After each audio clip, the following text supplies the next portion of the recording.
Assalamu alaikum, my dear students. Hope you all are fine by the grace of Almighty. And today our topic is finite and non-finite verbs. Before that, let us discuss what verb is. Verb is an action showing word. For example, what I am doing right now, I am teaching. So teaching here is verb. और जो भी चीज़ आप सुबह से लेकर शाम तक करते हो, इनफैक्ट शाम को सोने भी जाते हो, sleeping is also a verb, right? So verb is divided mainly into two types: main verb and helping verb. Main verb and helping verb. Then main verb is also called principal verb and helping verb is called auxiliary verb. Here is an example. I am going to market. Main verb यहाँ पर क्या है? Going. और helping verb क्या है? Am. Fine. So I am going to market. Going here is main verb and am is helping verb. Now today's topic is finite and non-finite verbs. Before discussing definitions, types and examples, let's have a look on these three examples. Okay? I like to watch films. She likes to watch films. They like to watch films. अगर आप देखोगे इन तीनों sentence में दो verb use किए गए हैं, like, watch, likes, watch, और यहाँ पर भी है लाइक और वॉच. ठीक है, ये पहली चीज़ जो है हमने ऑब्जर्व की कि इन सेंटेंसेस में देयर आर टू वर्ब्स.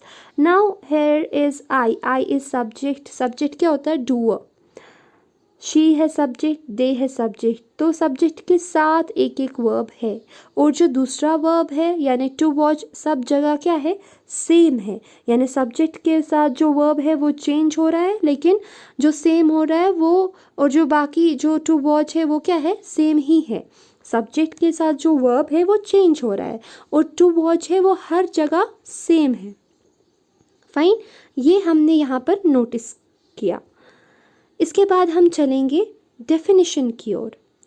क्या है फाइनाइट वर्ब?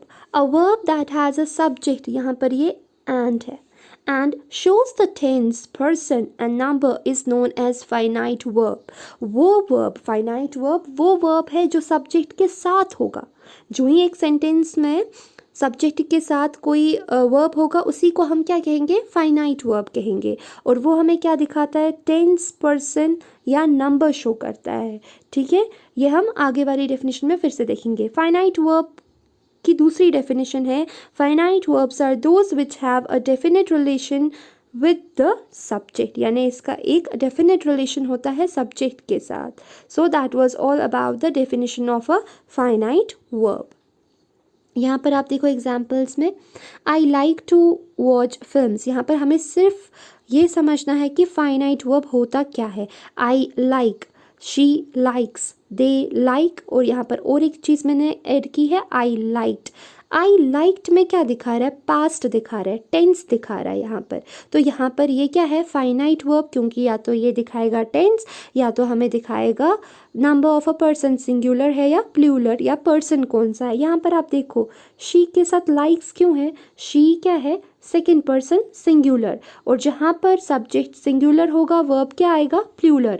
और दे क्या है? यहाँ पर दे जो है वो प्लूरल है और उसके साथ लाइक आएगा, यानी वर्ब क्या आएगा? सिंगुलर आएगा. फाइन. सो यहाँ पर हमने देखा कि जहाँ पर टेंस चेंज हो रहा है या सब्जेक्ट में कुछ चेंज है तो उसके साथ वर्ब भी क्या हो रहा है? चेंज हो रहा है. और जो वर्ब सेम नहीं रहता, चेंज होता है according to tense and according to subject, उसको हम कहते हैं finite verb. Okay, that was all about finite verb. Now let's have a look on non-finite verbs. A verb that has no subject. इस verb में कोई subject नहीं होता है, यानी जो ही आपको देखना होगा non-finite verb क्या होगा तो उसके साथ में कोई subject नहीं होगा. And does not indicate the tense, person, number is called non-finite verbs. और ये हमें कुछ भी नहीं दिखाता, ना ही टेंस दिखाता है, ना ही पर्सन दिखाता है, ना ही नंबर दिखाता है एक सेंटेंस में. Non-finite verbs do not indicate any tense, person और नंबर। ये मेन चीज़ इसमें याद रखनी है।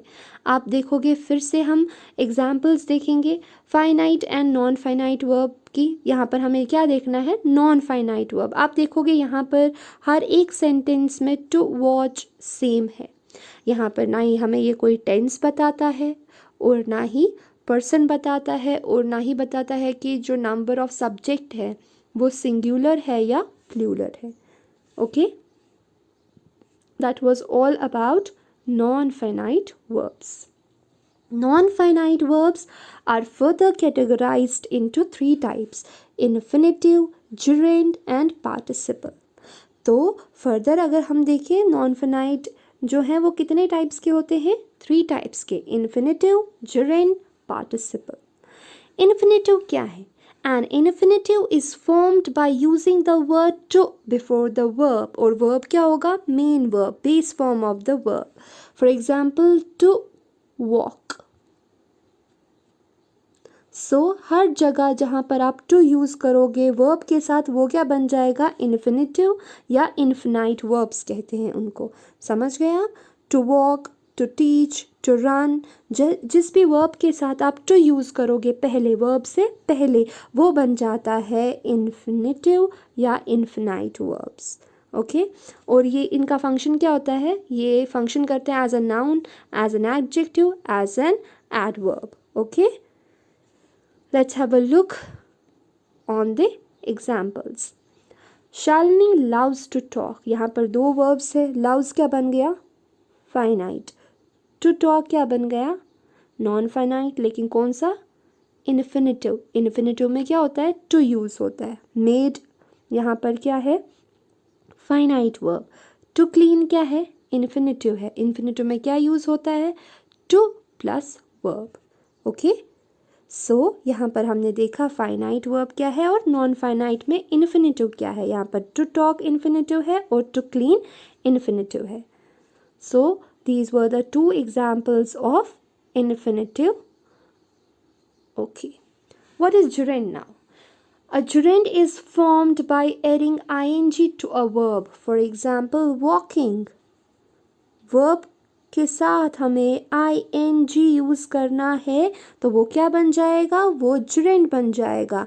And it functions as a noun. And it functions as a noun. Okay? Hope you got the point. So हम कहाँ थे, ये स्लाइड्स थोड़ी सी पीछे आ गई। ओके, हाँ यहाँ थे हम। So gerund. After that, examples of gerund. Swimming is very good for the body. Swimming here is gerund. What I love the most is sleeping. Sleeping here is gerund. Cycling is a good way to exercise. ये भी क्या है, gerund है यहाँ पर। Okay, these were the 3 examples. Now participle verbs. A participle is usually formed by adding ing or ed to a verb. या तो आपको ed लगाना है verb के पीछे, जैसे कि फॉर एग्जाम्पल यहाँ पर लिखती हूँ मैं helped, ठीक है, तो ये बन गया participle।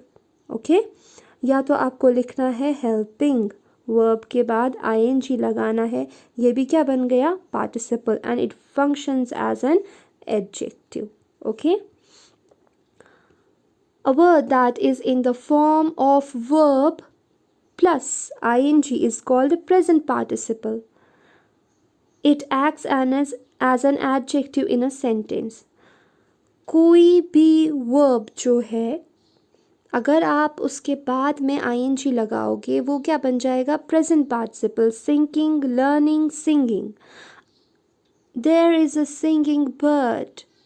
ठीक है, तो यहाँ पर singing bird क्या बन जाता है, present participle.